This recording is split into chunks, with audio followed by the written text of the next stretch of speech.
सियासत से तय नहीं होंगे रियासत के फैसले, ये तो उड़ान तय करेगी आसमान किसका होगा।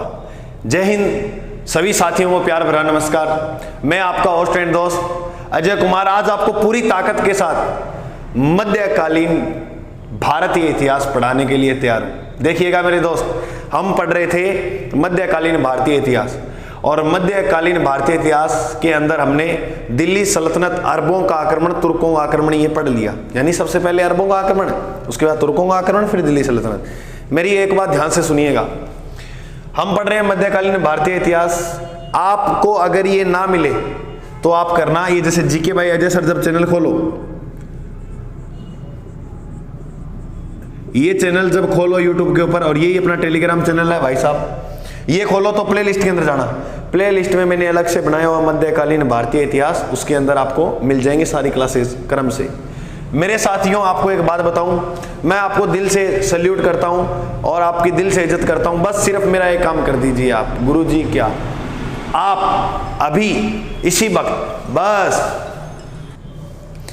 दिल से क्लास के साथ जुड़िए और अपने एक दोस्त को जरूर शेयर करना, बस इतना वादा करो, और लाइक नहीं किया तो लाइक करना। देखिएगा आगे हम पढ़ रहे थे दिल्ली सल्तनत को कंप्लीट कर लिया, अब पढ़ेंगे मुगल काल। मेरे भाई, मुगल काल का जो टाइम पीरियड था वो था भारत में 1526 से लेकर जब तक भारत में 1857 की क्रांति नहीं आ जाती तब मुगल काल रहेगा। मुगल काल में सबसे पहले देखो, मुगल काल को बेहतर पढ़ने के लिए हम इसको दो भागों में बांटेंगे। मुगल काल को कितने भागों में? दो। एक पूर्व मुगल बादशाह कौन से रहे थे और उत्तर मुगल बादशाह कौन रहे थे। मैं आपको जानकारी के लिए बता दूं मेरे भाई, जैसे ये अपना प्यारा सा भारत है, ये सुंदर सा। गुरुजी ये किस तैयारी के लिए आप करा रहे हो? आप किसी तैयारी कर रहे हो, मैं उसके लिए करवा रहा हूं। जहां मुगल काल का नाम आएगा, दुनिया की कोई भी पेपर है वो सभी में इंक्लूड होगा ये मुगल काल। इतना लेवल का करवा दूंगा, टेंशन लेने की जरूरत नहीं है। मुगल काल का जो बैटल रहा था वो ये रहा था, दिल्ली और आगरा, ठीक है। यहां पर राज किया था, कहां से आए थे वो सारी बातें पढ़ेंगे। देखो, बाबर जो था वो मुगल वंश का संस्थापक माना जाता है। बाबर का शासनकाल था 1526 से 1530 भारत के अंदर। फिर इसका 30 से लेकर, बस 1500 लगाते रहना आगे, चलो मैं लिख देता हूं, 1530 से लेकर 1540, फिर 56 में एक बार और राजा बनेगा। इसके बीच में गुरुजी, इसके बीच में एक वंश आएगा सूरी वंश, वो अलग से पढ़ेंगे।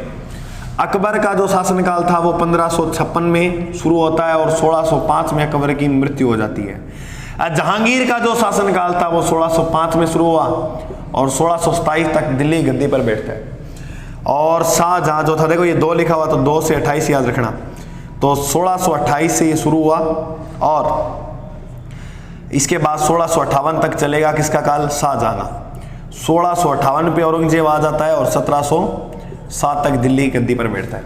मैं आपको जानकारी के लिए बता दूं, ये क्रम याद रखना, बाबर, हुमायूं, अकबर, जहांगीर, शाहजहां, औरंगजेब। बाबर का बेटा कौन था? हुमायूं। हुमायूं का बेटा अकबर। तीनों याद करो, बाबर, हुमायूं, अकबर। गुरुजी हो गया। जहांगीर, शाहजहां, औरंगजेब। जहांगीर, शाहजहां, औरंगजेब। मेरे भाई, ये जितने भी शासक थे, इनमें इतनी ताकत थी, इन सभी राजाओं में, ये बहुत शक्तिशाली शासक थे। कैसे राजा थे? बहुत शक्तिशाली। इनमें शक्तिशाली की गुणवत्ता की बात अधिक थी, शक्तिशाली अधिक थे, इसलिए इस काल के अंदर मुगल जो साम्राज्य है उसका क्या होगा? विस्तार। लेकिन जैसे ही औरंगजेब की मृत्यु होती है 1707 में, 1707 में शुरू हो जाता है उत्तर मुगल काल। मेरे भाई, इतना जीरो लेवल चलेंगे, टेंशन मत लेना अगर आपने पहले नहीं पढ़ा है तो। गुरुजी, उत्तर मुगल काल के राजा, उत्तर मुगल बादशाह कौन कौन से थे वो बता दीजिए। देखो, ये प्रश्न फर्स्ट ग्रेड तक एग्जाम में पूछा गया, इनका क्रम राजाओं का, पहले कौन हुआ बाद में कौन हुआ, 4 शासक पूछ सकते हैं, तो आपको सारे याद करने पड़ेंगे तभी सेट कर पाओगे। देखना, मैं इसको याद करवाने का आपको एक फंडा बताता हूं, आसान सा, 2 बार बोलना मेरे साथ, याद हो जाएगा। गुरुजी क्या? बीजेपी, बीजेपी, पी को हटा के सिर्फ लिखना है एफ। बीजेपी, बीजेपी को हटा के क्या लिखना है? एफ, तो बीजेएफ। बी से बहादुर शाह, बी से बहादुर शाह। शासनकाल आप देख लेना, बाकी एग्जाम में आपको लिखो, कॉपी में लिख लेना, बाकी आता नहीं है, बस ये क्रम याद रखना। बहादुर शाह। जे से जहांदार शाह और एफ से फरूख सियर, 3 याद हो गए, बहादुर शाह, जहांदार शाह, एफ से फरूख सियर। गुरुजी एक फिल्म आई अभी किसी R3, 3 याद नहीं रखना, R2 याद रखना है, R2 यानी 2 R। रे से रफी उद दरजात और इस रे से रफी उद दौला। तो पहलो की है रफी उद दरजात, दूसरा रफी उद दौला, बिल्कुल सिंपल। अब मेरे साथ 500 के 500 बोलो। BJPP की जगह लिखना है BJFR2, BJFR2। बी से बहादुर शाह, जे से जहांदार शाह, एफ से फरूख सियर और R2 से रफी उद दरजात, रफी उद दौला, बिल्कुल सिंपल। आगे आओ। माँ, किसको याद करना है? माँ को, MAA माँ। देखो ये लिखा हुआ BJFR2 माँ, सब ये ट्रिक रहेगी। माँ से, मैं से मोहम्मद शाह रंगीला, M से मोहम्मद शाह रंगीला और A से अहमद शाह, ए से अहमद शाह, ए से आलमगीर द्वितीय। अब द्वितीय द्वितीय वाले राजा आएंगे सिर्फ, माँ के बाद द्वितीय द्वितीय वाले शासक। M से मोहम्मद शाह, A से अहमद शाह, फिर A से आलमगीर सेकंड। सिंपल। मोहम्मद शाह रंगीला का शासनकाल सबसे लंबा था, बस इतना याद रखना, 19 से 48, 1719 से 48। अहमद शाह आलमगीर। अब आएगा सब कुछ पढ़ लिया हमने, अब सब लिख देना। से शाह आलम द्वितीय, ए से अकबर द्वितीय, बी से बहादुर शाह जफर द्वितीय। अगर आपसे प्रश्न पूछे 1857 की क्रांति के समय मुगल बादशाह कौन था, तो वो था बहादुर शाह जफर। ये जितने भी शासक हुए यह कमजोर प्रवृत्ति के राजा थे। इनकी शक्ति कैसी थी? कमजोर थी। जैसे ही इनकी शक्ति कमजोर हुई तो इनका जो साम्राज्य था, जो इन्होंने विशाल किया था, उस साम्राज्य का क्या हो गया? पतन। एक हमारे दिमाग में चित्र बन गया बढ़िया सा कि हमें मुगल काल पढ़ना है और मुगल काल में ये इतने राजा इधर पढ़ने हैं, उतने राजा उधर पढ़ने हैं। इसके साथ साथ अब ये देखना है कि भारत में मुगल कैसे आए। मैंने पिछले एक वो वीडियो कराया था पानीपत के युद्ध में, वो बता दी थी घटना, थोड़ी बहुत और मैं आपको बता दूंगा, कोई दिक्कत वाली बात नहीं है। नहीं देखी वो पीछे देख लेना, ठीक है। करें शुरू। टेलीग्राम चैनल अपना जीके भाई, ये जो डिस्क्रिप्शन में लिंक मिल जाए, कोई दिक्कत वाली बात नहीं है, ठीक है मेरे भाई। हाँ, अब ये साफ कर रहा हूं। अब पढ़ेंगे बाबर कैसे भारत में आया। हो नहीं सकता हो। अब मुगल काल शुरू करा। मुगल काल में पढ़ा कि बाबर अरे आया सारा नहीं। तो देखो मैं थाने मानचित्र में समझाऊं पूरी कहानी एक ही साबु चाली, तो बात देखो।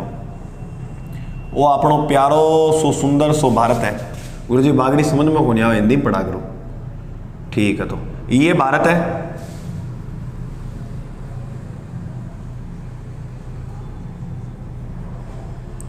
ये और भारत। गुरुजी ये क्या है? ये अपना है इंडिया। देखो यहां इधर अफगानिस्तान है,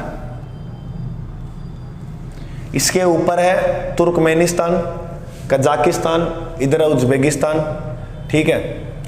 और उसके बाद बात करें ऊपर है तजाकिस्तान, अठ है तजाकिस्तान। अफगानिस्तान की एक रियासत थी जिसका नाम था फरगना। इन ध्यान समझियो मेरा भाई, रियासत को नाम के हो फरगना। फरगना का एक व्यक्ति जिसका नाम था मिर्जा उमर शेख। क्या नाम था? मिर्जा उमर शेख। अब मिर्जा उमर शेख की एक पत्नी जिसका नाम था कुतलुग निगार खां। बोलियो, कुतलुग निगार खां। इन दोनों से उत्पन्न हुई एक संतान। कब गुरुजी? 14 फरवरी 1483। गुरुजी 14 फरवरी तो वैलेंटाइन डे आवे, बिल्कुल मेरा भाई। मिर्जा जहरुद्दीन बाबर वैलेंटाइन डे को गिफ्ट हो। बाबर को क्या हो गया जन्म। बाबर का जो जन्म था वो फरगना के अंदर एक और स्थान है, उसका नाम भी याद करना, ट्रांस ओक्सियाना के अंदर हुआ। कोई बात को नहीं, बाबर को जन्म करा दियो। बाबर जो था वो सपना देखता है कि मेरे को छोटी सी उम्र में 7 वर्ष की उम्र में सपनों देख लेगी भारत जीतूंगा। सपना देखने के हुए पूरा करे जदा जोर। बिल्कुल गुरुजी बात साची है। चलो ये जो अफगानिस्तान है, अफगानिस्तान के ऊपर यहां एक स्थान है उज्बेकिस्तान।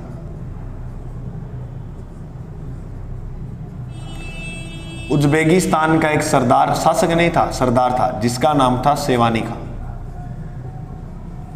एक ये याद रखना है एक बार। इधर एक एरिया पड़ता है तुर्की क्षेत्र का, जो तुर्की क्षेत्र की राजधानी हुआ करती थी, जिसका नाम था समरकंद। बस ये तो याद रखियो। 8 है दिल्ली। दिल्ली पे राज कर रहा है लोधी वंश, और इस लोधी वंश का शासक है इब्राहिम लोधी।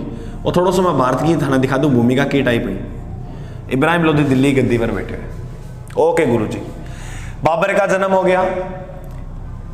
बाबर का जन्म के बाद बाबर ने अपना एक गुरु बनाया, जिसका नाम था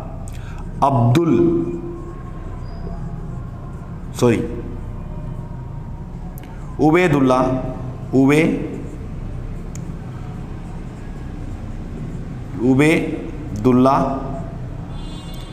अहरार। उबैदुल्ला अहरार जो था, बाबर ने इसे अपना गुरु बनाया। बाबर 11 वर्ष की उम्र में, कितने वर्ष की आयु में? 11 वर्ष की आयु में अपना राज्याभिषेक करवाता है। बाबर का राज्याभिषेक कब हुआ था? 1494 के अंदर।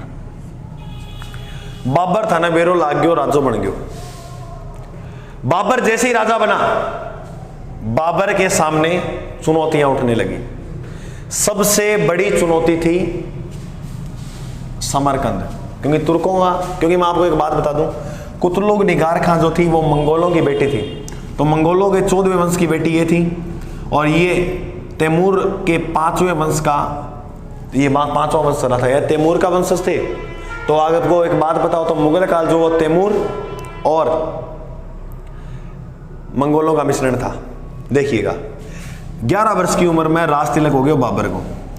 1494 से लेकर 1507 तक बाबर को कोई सफलता नहीं मिली। क्यों कौन मिली बताऊंगा धीरे धीरे, सुनी राखियो।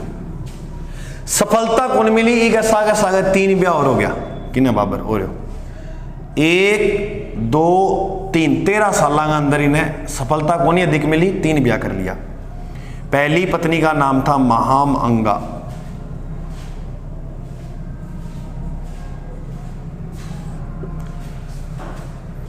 जा रहे हो? दूसरी पत्नी का नाम था गुलरुख बेगम। मन लगा भारत के सारों सोनी पत्नियां बाबर का नहीं।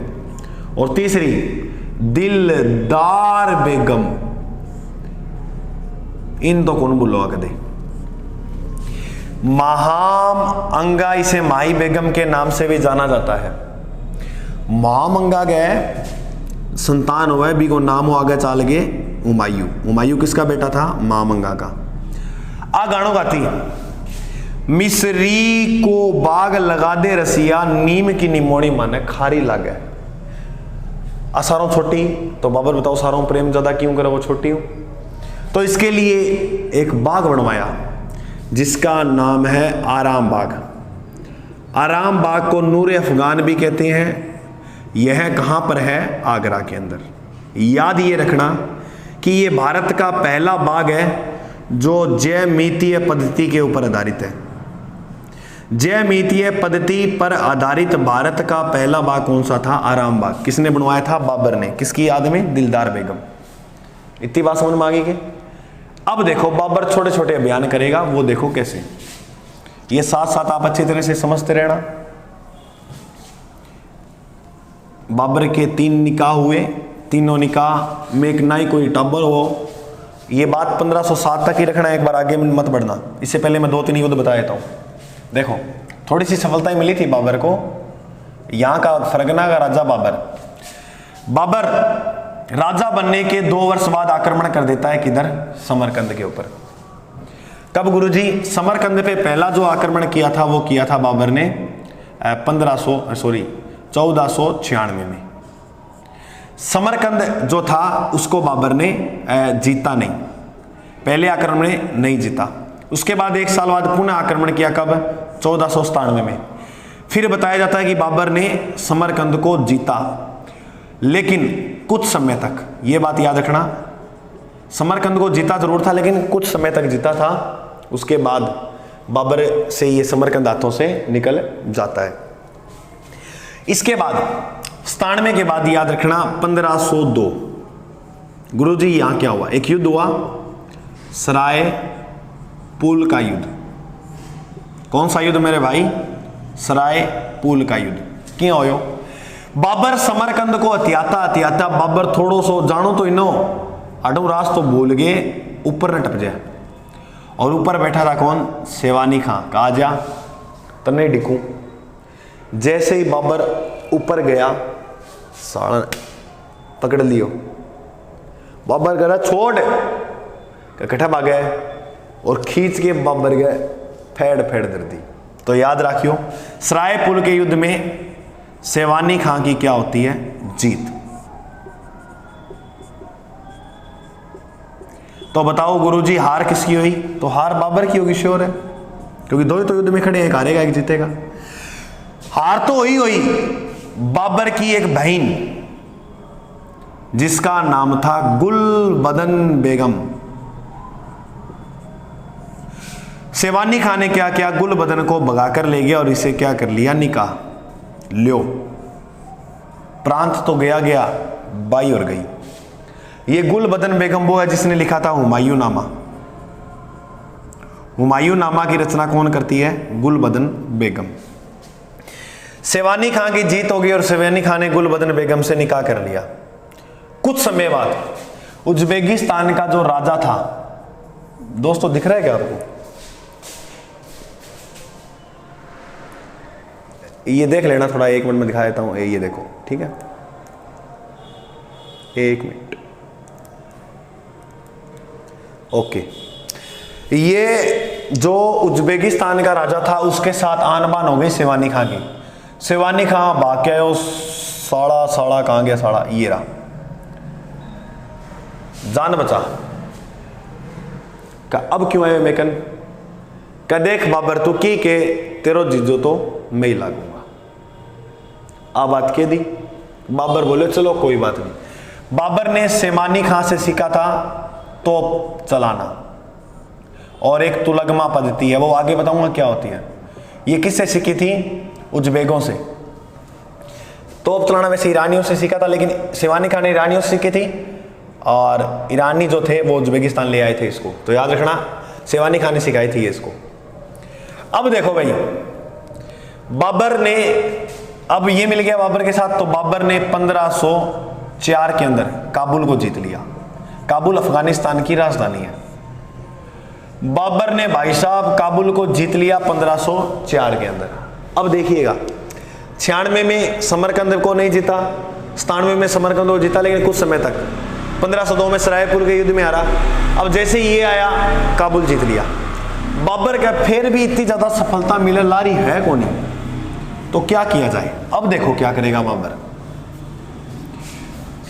बाबर जो था इसने सोचा कि साड़िया उपाधि ले रखी ही नटावा। क्या गुरुजी उपाधि किसी? पहले इसके पास उपाधि थी मिर्जा की। इसने मिर्जा की उपाधि त्याग कर एक नई उपाधि अपनाई, वो थी पादशाह। पादशाह एक तुर्की भाषा का शब्द है। किस भाषा का शब्द है मेरे भाई? तुर्की भाषा का। इसी का प्रस्कृत रूप बनाता है बादशाह। तो याद रखना, बादशाह मुगल काल वाले जितने भी राजा थे वो लगाएंगे। बादशाह की उपाधि धारण करने वाला शासक कौन था? पहला बाबर। कब धारण की? 1507 में। इससे पहले दिल्ली के राजा जितने भी थे सुल्तान लगाएंगे नाम के आगे। सुल्तान की उपाधि धारण करने वाला पहला शासक महमूद गजनवी था, और बादशाह की उपाधि धारण करने वाला पहला राजा कौन था? बाबर बेगम बादशाह। ठीक है। 1507 में जैसे ही बाबर ने उपाधि बदली, बदलता ही 1 साल बाद 1508 में एक बेटो जो है जी को नाम किए हो हुमायूं। हुमायूं का जन्म होता है 6 मार्च 1508 काबुल के अंदर। हुमायूं का अर्थ होता है भाग्यशाली। बाबर का ओ तो मेरे लिए के है जीवन के अंदर भाग्यशाली। तो देखो आगे, बाबर 1508 में हुमायूं जन्म हो गया हुमायूं का। अब बाबर क्या करेगा?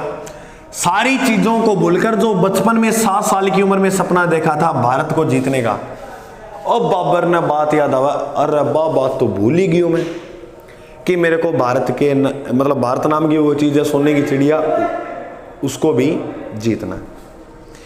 घटना है 1519 की। 1519 से 1524 बाबर भारत में 4 सफल आक्रमण करता है। कितने आक्रमण? 4 सफल आक्रमण। देखिएगा कहां कहां। ये वाला जितना एरिया था ये था पंजाब, ठीक है, पंजाब प्रांत। बाबर पहला आक्रमण करता है 1519 में। पहले आक्रमण में बाबर ने पंजाब के अंदर एक स्थान है बाजौर और एक किला है भेरागढ़। बाबर ने इन दोनों को जीता कब भाई? 1519 में। बाजौर और भेरा को जीता, और बताया जाता है कि जीत के साथ साथ यहां पर बाबर ने तोप का यूज भी किया था। बाबर के 2 तोपची कौन कौन थे? एक का नाम था उस्ताद अली कुली और एक का नाम था मुस्तफा खां।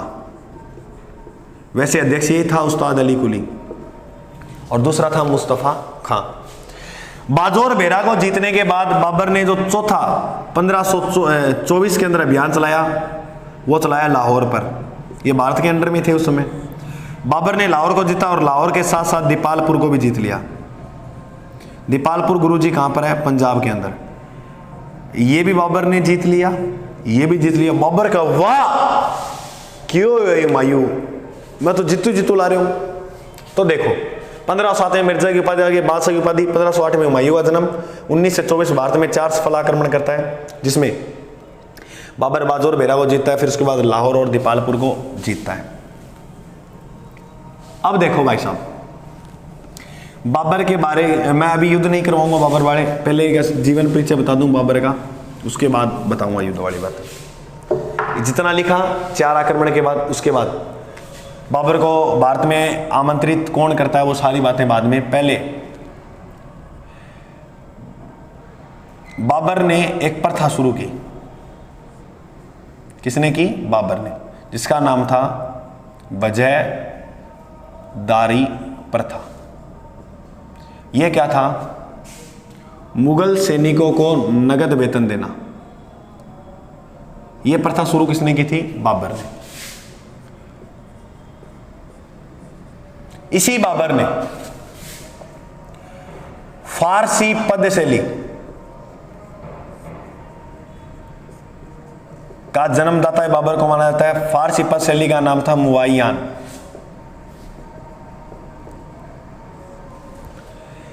बाबर का एक सेनापति था जिसका नाम था मीर बाकी।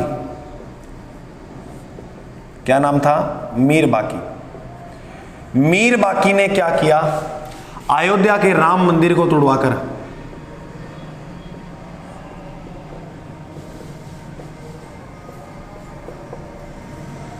इस मंदिर को तोड़वाकर यहां पर एक मस्जिद बनवाता है जिसका नाम था बाबरी मस्जिद।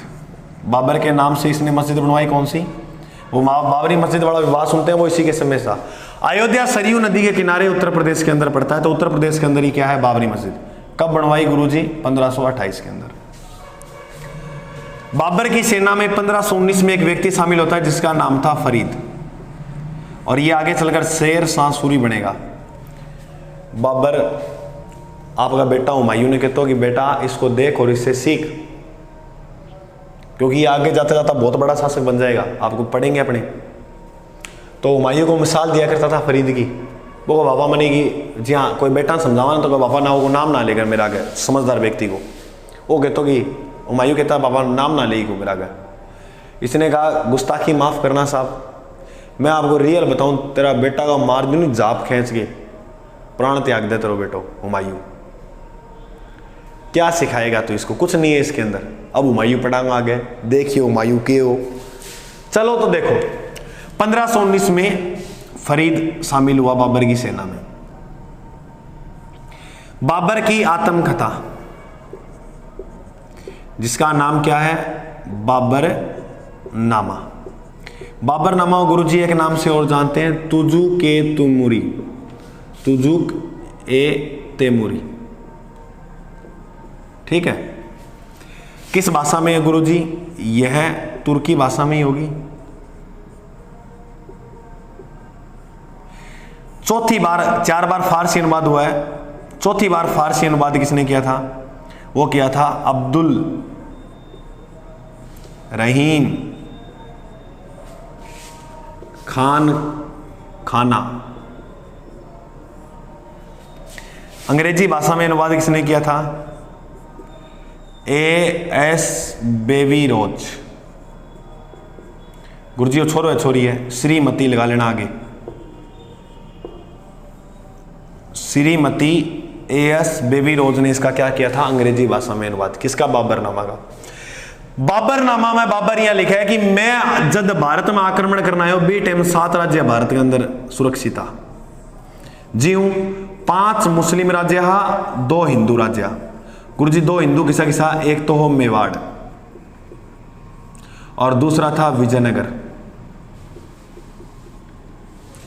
मेवाड़ का राजा था महाराणा सांगा और विजयनगर का राजा था कृष्णदेवराय। दिख नहीं रहा तो लिख लेना मेरे भाई, बोल रहा हूं ना। 7 राज्य थे। बाबर कहता मैं भारत में आया तो 7 में से 5 मुस्लिम थे, 2 हिंदू थे। 5 क्या थे? मुस्लिम और 2 हिंदू। 5 मुस्लिम कौन कौन से थे? पहला बंगाल, दूसरा मालवा, तीसरा गुजरात, चौथा दिल्ली। Bengal, Gujarat, Malwa, Delhi, Bihar, sorry Bahmani, sorry Bahmani. मेरे टाइम ये 5 साम्राज्य थे। बाबर ये कहता है मुस्लिम। गुरुजी बहमनी तो हमारा विजयनगर बहमनी साम्राज्य पढ़ते हैं। अरे वो पढ़ते हैं, इसकी विजयनगर साम्राज्य की स्थापना किसने की थी? हरिहर बुक्का ने। कब की? 1336 में। 1347 में बहमनी साम्राज्य की स्थापना की थी हसन गंगू ने। ये बात याद रखना। गुरुजी आवाज समझ गया। बाबरनामा में भारत के अंदर 3 अभिशाप बताए बाबर था। है नहीं? बाबर बोलो कि भारत में ये 3 अभिशाप है। पहलो गर्मी, धूल यानी आंधी, और तीसरो लू। और बाबर ने एक बात बोली कि भारतीय सैनिक जो हैं वो सिर्फ मरना जानते हैं, लड़ना नहीं। ये लिख लेना लाइन, भारतीय सैनिक सिर्फ मरना जानते हैं, लड़ना नहीं। देखो सही वाला या नहीं पूरा? ओके, बढ़िया तरह से कवर हो रहा है, कोई दिक्कत वाली बात नहीं। बाबर के बोले कि भारतीय सैनिक सिर्फ लड़ना जानते हैं, मरना जानते हैं, लड़ना नहीं। बाबरनामा के अंदर समझ में आ गई? ठीक है। अब देखो, अब बाबर का युद्ध पढ़ना बस थोड़ी सी रहेगी, टेंशन मत लो। बाबर कंप्लीट कराएंगे। कल वाली क्लास में हुमायूं पढ़ेंगे, एक राजा पढ़ेंगे बढ़िया तरह से। अब भाई साहब बाबर के अभियान या बाबर जो युद्ध करता है वो कौन कौन से करता है? पानी पिया तो पहला युद्ध कौन सा है? पानीपत का युद्ध। पानीपत युद्ध जो है वो कब हुआ? 21 अप्रैल 1526। 21 अप्रैल में ये जो युद्ध हुआ था ये कहां हुआ था? हरियाणा के अंदर। ये करवाया हुआ, पहले वाली वीडियो चेक कर लेना। एक तरफ सेना लेकर खड़ा था बाबर, इसमें बाबर का बेटा हुमायूं भी था और वो 2 तोपची जिसमें से नाम पढ़ते हैं उस्ताद अली कुली, उस्ताद अली कुली, और दूसरा जो था मुस्तफा कहां। कौन था? मुस्तफ़ा का। ये 2 तोपची थे, तोप चलाने वाले थे, और ए यहाँ खड़ा। अब उधर सेना लेकर विशाल आया, कौन? इधर से दौड़ के सेना लेकर आ रहा है, जिसका नाम है इब्राहिम लोदी। दिल्ली सल्तनत का अंतिम शासक कौन था? इब्राहिम लोदी। इब्राहिम लोदी एक व्यक्ति ने और ले गया वहां आगे, ग्वालियर का व्यक्ति था जिसका नाम था विक्रमादित्य। बाबर हाथियों की सेनाओं के साथ आ रहा है उधर। हुमायूं थाने बताऊं, हुमायूं कार्ड जो पार्टियों पहले ही देखते ही, मतलब इतनी सेना 5 लाख सेना लेके आयो, बताई जावे। बाबर एडी चक के देखे एक व्यक्ति ने जिसका नाम था सांगा। भीड़ ऊपर कर देखा क्या सांगो आवे। सांगा कैसे गुरुजी? वो कहानी मैंने सारी बताई है, क्यों देखो एडी चक के। सांगा नहीं पहुंच पाया और बाबर ने आदेश दे दिया इनको कि तोप चलाओ भाई। अब मतलब ये मरे पड़े हैं, युद्ध हारेगा श्योर है, क्योंकि कम सेना है अपने पास, उधर 5 लाख लेके आ रहे। इसने जैसे ही तोप चलवानी शुरू की और यहाँ तोप के धड़ेड़ जे धमाका होया, हाथियों के अंदर भगदड़ मच गई। जी हाथी में भगदड़ मची, जानो तो हाथिया ने इन हो इं घूम गया और अपने सेनापतियों को मारने लगे। बाबर कह रहे ये क्या हुआ? मतलब इनकी सेना अपने सर्वनाश कर रही है। तो बाबर ने आदेश दिया, एक तो लगमापत्ती वो थी ना जो पीछे से रिवर्स सेना होती थी, ये पीछे से जाकर मारती थी, उनको आदेश दिया उधर से तुम घेर लो इनको। तो वो गए, उधर से उन्होंने घेरा, इधर से बाबर ये बढ़ गया सेना में लेकर यहाँ से आगे, इधर से ये उधर से वो घेरा, बुरी तरह से मारा। इब्राहिम लोदी को यहाँ से भागने का मौका भी नहीं दिया। तो इब्राहिम लोदी एकमात्र दिल्ली सल्तनत का शासक था जो युद्ध स्थल में मारा गया। तो दिल्ली सल्तनत का एकमात्र शासक जो युद्ध स्थल में मारा गया वो कौन था? इब्राहिम लोदी। इसके साथ विक्रमादित्य भी मारा जाता है। ग्वालियर का था ये। बाबर ने पानीपत के युद्ध में जीत हासिल कर ली और भारत के अंदर पानीपत के युद्ध के साथ साथ ही मुगल वंश की क्या कर दी? स्थापना। तो मुगल वंश की जो स्थापना भारत में होती है वो कब होती है? 1526 के अंदर। पानीपत हरियाणा के अंदर जो स्थान पड़ता है वहां पर बाबर ने एक मस्जिद बनवाई है। बार बार प्रश्न आता है एग्जाम में, संभल मस्जिद। तो संभल जो मस्जिद बनवाई थी बाबर ने वो कहाँ बनवाई थी? पानीपत में। किस विजय के उपलक्ष्य में? पानीपत के विजय। अब देखो भाई साहब, एडी चकचके की देखो गुरुजी, एडी चकचके सांगा देखो, तो सांगा तो नहीं गया। अब देखो सांगा का क्या हाल करेगा बाबर। तो गुरुजी सांगा हाल खराब करोगे या सांगा को बाबर करोगे? देख लो। अब 2 युद्ध होंगे, एक होगा बयाना का युद्ध और दूसरा युद्ध जो होगा वो होगा खानवा। दोनों के दोनों राजस्थान के अंदर होंगे। राजस्थान का जिला है भरतपुर। देखिएगा, बयाना का युद्ध होता है 16 फरवरी के दिन। 16 का बाद किया हुआ है 17, फरवरी के बाद किया हुआ है मार्च। 1526 में बोल रहा, 26 के बाद क्या था? 27। दोनों युद्ध बयाना और खानवा का 16 फरवरी ये 1527 में होगा, ये 17 मार्च 1527 में। बयाना के युद्ध में बाबर एक व्यक्ति को भेजता है, बाबर का बहनोई था ये वैसे, मेहंदी राय ख्वाजा।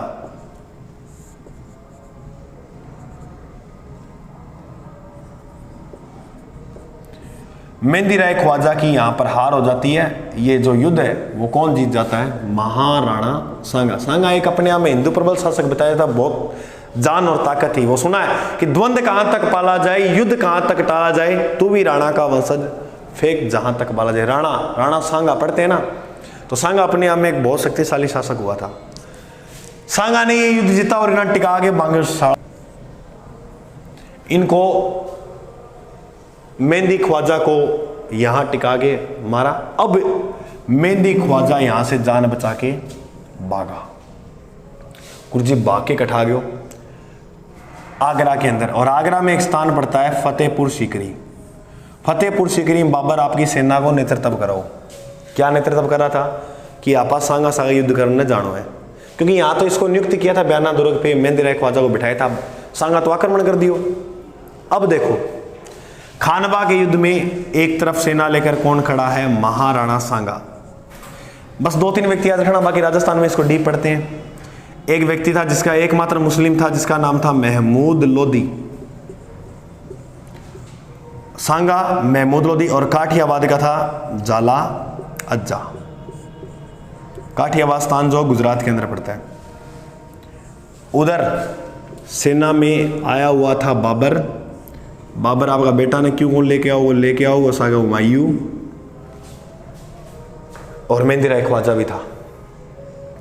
बाबर अब अपला भागना शुरू, इन्हें इधर से तोप चलनी शुरू, ये आका गोड़ा आगे सामने भाग रहे, इधर से तोप गोले रहे, ठाई को किया वाला रहे ऊपर, सीधा भाग रहे हैं भाग रहे हैं भाग रहे हैं। भागता भागता सेना बढ़ गया अंदर और सेना को बुरी तरह से मारने लगे। बाबर ने तुलगमापति वही थी कि कुछ जैसे माँ बाबर के पास 20,000 सेनापति थे, 10,000 मैदान पे उतार दिए, 5,000 यहाँ रखे, 5,000 यहाँ रखे। ये पीछे से जाकर कवर करती थी, पीछे से घेर लिया और ये तीर चलाने लगी। तब बताते हैं एक तीर लगा सांगा के, और सांगा के जैसे तीर लगा सांगा बेहोश। बेहोश सांगा को यहां से निकाला और ले गए बसवा। गुरुजी बसवा कहां पड़ता है? बसवा स्थान पड़ता है दौसा में। और इसके बाद सांगा को ले जाया गया कालपी। कालपी पड़ता है उत्तर प्रदेश के अंदर, जहां सांगा की क्या हो जाती है? मृत्यु। सांगा का जो राज चिन्ह धारण किया था वो किसने किया था? झाला अज्जा ने। तो याद रखना, राज चिन्ह जो धारण करता है वो कौन करता है? झाला अज्जा। झाला अज्जा ने महाराणा सांगा का राज चिन्ह धारण किया था, ये बात याद रखना। इस युद्ध में, खानवा के युद्ध में बाबर की क्या हो जाती है? जीत। सांगा की पत्नी थी जिसका नाम था कर्मावती। बाबर की करे कर्मावती ना आपकी बेटी घोषित कर जाए। अब ये बाबर की बेटी हुई तो हुमायूं की क्या होगा? हुमायूं की होगी बहन, क्योंकि हुमायूं बेटा था बाबर का। ठीक है, अब देखो मामला, मैं पानी पियो, पानी पी, पानीपत का युद्ध, खाना खाया, खानवा, 2 युद्ध करा दिए। पानीपत 26 में और 26 के बाद 27। अब देखो 2 युद्ध और रह गए, बाबर खत्म।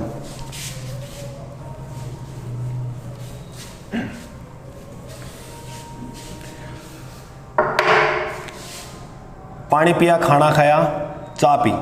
चाय से याद रखना चंदेरी, चंदेरी का युद्ध वो 27 में, और 27 के बाद क्या आता है? 28। चंदेरी का राजा था मेदिनी राय, और उधर बाबर। मेदिनी राय को मालवा के राजाओं का निर्माता माना जाता है। मालवा के जितने भी शासक हुए थे उन शासकों का निर्माता किसे माना जाता है? क्योंकि ये बहुत अच्छा राजा, बहुत ताकतवर राजा था मेदिनी राय। इस युद्ध में भी क्या करेगा? बाबर जीतेगा, और हार किसकी होगी? मेदिनी राय की। गुरुजी बाबर ने इसके साथ युद्ध क्यों किया? इसके साथ युद्ध करने का कारण यह था कि खानवा के युद्ध में मेदिनी राय बाबर का सहयोग करता है, इसीलिए युद्ध किया था इसके साथ। चा पी, गरे गयो, गरम याद रखियो, घाघरा का युद्ध। घाघरा एक नदी है जो बिहार वाले एरिया में बहती है, नेपाल से निकलती है। घाघरा का जो युद्ध था वो हुआ था 1529 में। घाघरा के युद्ध में एक तरफ सेना, घाघरा का जो युद्ध था, तो आपको ये कहानी पता लगी ना कि बाबर ने क्यों युद्ध किया? क्योंकि मेहंदी राय ख्वाजा ने सांगा का सहायता की थी, इसीलिए। घाघरा का जो युद्ध था 1529 में हुआ। बाबर एक तरफ, दूसरी तरफ था महमूद लोदी। अफगानों के साथ होता है ये युद्ध बाबर का। क्या गुरुजी? तो महमूद लोदी, फिर अफगान भी थे इसमें। इसके अंदर महमूद लोदी की हार होती है, अफगानों की हार होती है। जीत कौन जाता है? बाबर। लो, घाघरा का युद्ध भी बाबर जीता।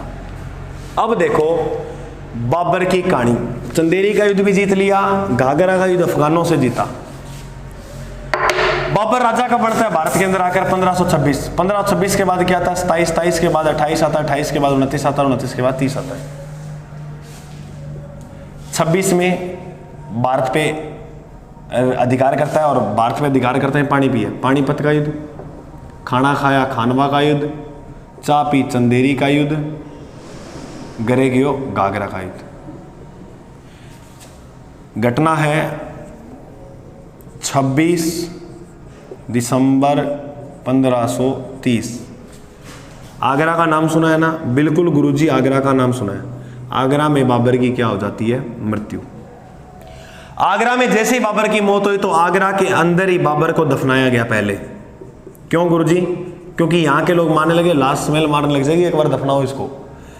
क्योंकि आपको पता हो तो बाबर शराब पीने का बहुत शौकीन था, क्योंकि इसने खानवा के युद्ध में जो था वो तमगा कर हटाया था। वो सुनते हैं ना गाने, राजस्थान में पढ़ते हैं, तमगा कर हटाया। इसने तुलगमा पद्धति का यूज किया। बाबर ने शराब के जो बर्तन थे वो फकीरों में बंटवा दिए थे, फकीरों में बंटवाए। और याद रखना, पानीपत की विजय के बाद पानीपत की जनता को एक एक, प्रत्येक नागरिक को एक एक जो था चांदी का सिक्का दिया था। किसने? बाबर ने। इस उदारता के कारण बाबर का नाम आता है कलंदर। तो याद रखना, कलंदर नाम के राजा के नाम से जाना जाता कौन था? वो बाबर। कलंदर की उपाधि वो पानीपत के युद्ध के बाद धारण की थी, याद रखना। बे कहाँ से क्या क्या सीखा था वो भी बता दूंगा आपको, टेंशन मत लेना। 6 दिसंबर 1500 आगरा में मृत्यु होगी बाबर की, और यही बाबर ने नारा दिया था जिहाद का। जिहाद का मतलब होता है धर्म युद्ध। वो खानवा युद्ध हुआ था ना, उसी में ये सारी घटनाएं हैं, वो देख लेना थोड़ी। राजस्थान में वैसे मैंने करवाई हुई है, कोई दिक्कत वाली बात है नहीं। बाबर को दफनाया कहाँ गया था? आगरा में आराम बाग। आराम बाग, आराम बाग को नूरे अफगान भी कहते हैं। आगरा के अंदर यही है। इसके बाद बाबर ने चुने स्थान पर दफनाया गया। चुना स्थान कौन सा था? बाबर कहा कि कभी मैं मर जाऊं ना तो मुझे दफनाना काबुल के अंदर। काबुल किसकी राजधानी है? अफगानिस्तान की। तो यहां बाद में बाबर को दफनाया गया था। थोड़ा सा हो रहेगा, थोड़ा सा 2 लाइनें हो रहे हैं, उसके बाद बाबर खत्म। देखो, बाबर ने तुर्कों से क्या सीखा था? बाबर ने ईरानियों से क्या सीखा था? तुर्कों से बाबर ने अश्व सेना का संचालन करना, अश्व बोलते हैं घोड़े को, अश्व सेना का संचालन करना कहां से सीखा था? तुर्कों से। ईरानियों से बाबर ने क्या सीखा थी? तोप और बंदूक का काम। अब आपके नाम आएगा उस्मानी विधि। क्या है उस्मानी विधि? गाड़ियों में तोप रखकर चलाना क्या कहलाती है? तोप रख कर चलाना, यह क्या कहलाती है? उस्मानी विधि। बिल्कुल सिंपल सा था बाबर। तो मेरे दोस्तों, मैं उम्मीद करूंगा आपको बहुत ही अच्छी तरह से बाबर समझ में आया। देखो, वो तो बाबर थोड़ा सा क्यों स्ट्रेस को काम हो बाबर का। एक बाद जितना भी राजा होगा बहुत ही आनंददायक राजा, पढ़ोगा तो ही आनंद आओ गुरु जी, वाकई राजा बाबर तो बाबर ही हो। एक बाद पढ़ाऊंगा इतिहास काल। तब तक के लिए जय हिंद। और क्लास अच्छी लगे तो सब्सक्राइब जरूर करना, चैनल को लाइक भी करना वीडियो, और शेयर जरूर करना अपने एक दोस्त को। धन्यवाद, जय हिंद। मिलते हैं अगले भाग में।